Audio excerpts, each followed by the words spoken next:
ये जो सिलसिला अभी चल रहा है ये चल नहीं सकता ज़्यादा देर। कहीं ना कहीं पब्लिक ने सड़कों पे आना है। इस मुल्क में कानून बिल्कुल ख़त्म होता जाएगा।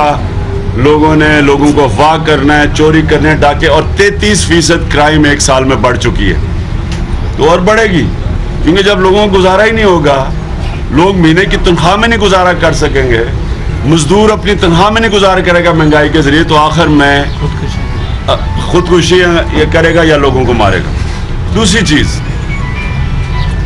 आज अगर ये हालात हैं तो इसमें बहुत बड़ा हाथ नून लीग का है, क्योंकि नून लीग ने अपनी गवर्नमेंट बचाने के लिए, उन्होंने अपने मफादात के लिए, उन्होंने पूरी तरह फ्रेंडली ऑपोजिशन का रोल प्ले किया। और मैं आपको यकीन से कहता हूं कि मौलाना फजल रहमान की फ्रेंडली ऑपोजिशन इससे बहुत ज़्यादा बेहतर ऑपोजिशन थी जो इन्होंने ऑपोजिशन की है।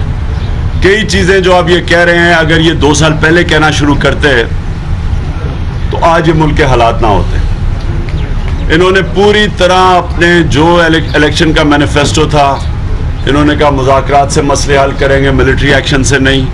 पूरी तरह हॉलब्रुक और हिलरी क्लिंटन के जाने के बाद राइवेंड पूरी तरह आज ये खड़े हैं मिलिट्री ऑपरेशंस के भी साथ, और जो अमेरिकन एजेंडा उसकी सपोर्ट कर रहे हैं।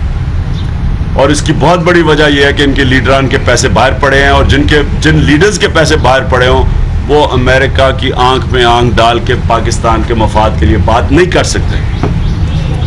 दूसरी चीज़ ये है कि करप्शन के केसेस हैं, और हुकूमत ने बड़ी कामयाबी से करप्शन के केसेस की तलवार लटकाई हुई है नून की लीडरशिप पे। इसलिए वो ज़्यादा थोड़ी देर एक दिन स्विस की केसेस की बात करते हैं, फिर एक दिन चुप हो जाते हैं। तो वो एक नूरा कुश्ती चल रही है अभी। और तीसरी जो मेरा आज पॉइंट है वो ये है टारगेट किलिंग जो कराची में हो रही है।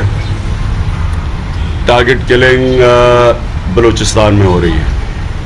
बलूचिस्तान में बड़ी ख़तरनाक है, क्योंकि बलूचिस्तान में एक साजिश, पाकिस्तान के ख़िलाफ़ साजिश हो रही है।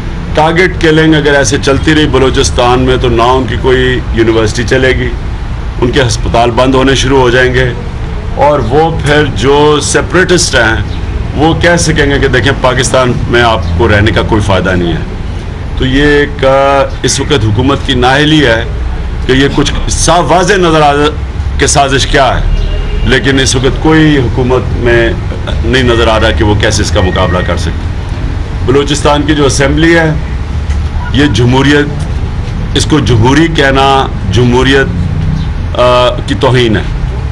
सारे के सारे जितने असेंबली के मेंबर्स हैं वजीर बन चुके हैं। एक जो वजीर ऑपोजिशन का वो दुबई बैठा हुआ है। ये कोई जमहूरियत नहीं है। जमहूरियत ऑपोजिशन के बगैर जमहूरियत नहीं हो सकती। तो सारे वजीर बन गए हैं। इसको बंदर बांट कहते हैं। और वैसे नेशनल लेवल पे भी बंदर बांट है, पार्टीज ने भी बांट लिया पाकिस्तान अपने हाथ। और कराची की जो टारगेट किलिंग है, इसकी बहुत बड़ी वजह यह है कि पुलिस कराची के अंदर डीपोलिटिसाइज नहीं है, पोलिटिसाइज हो चुकी है। कभी भी आप टारगेट किलिंग नहीं रोक सकते या आप मुजरिमों को नहीं पकड़ सकते अगर आप सिर्फ मुखालफीन के मुजरिम पकड़ें, और जो अपने मुजरिम हैं उनको ना पकड़ें। कभी टारगेट किलिंग नहीं रुकेगी। जब तक कि पुलिस को खुला हाथ दिया जाए, कानून के मुताबिक जो कानून तोड़े उसको पकड़ें। पुलिस की डीपोलिटिसाइजेशन कराची में सबसे ज़्यादा ज़रूरी है अगर यहाँ अमन आना है। लेकिन मुझे अफसोस से कहना पड़ता है कि ये बिल्कुल नहीं नज़र आ रहा। अभी पुलिस बिल्कुल पोलिटिसाइज हुई है, और इसमें मुझे नहीं नज़र आ रहा कि ना यहाँ कराची में अमन होगा, ना यहाँ टारगेट किलिंग रुकेगी। और सबसे बड़ी बात यह है कि कराची पाकिस्तान का इकोनॉमिक हब है, और इसका सारा नुकसान पहुँच रहा है सिर्फ कराची के लोगों को नहीं, पाकिस्तान को।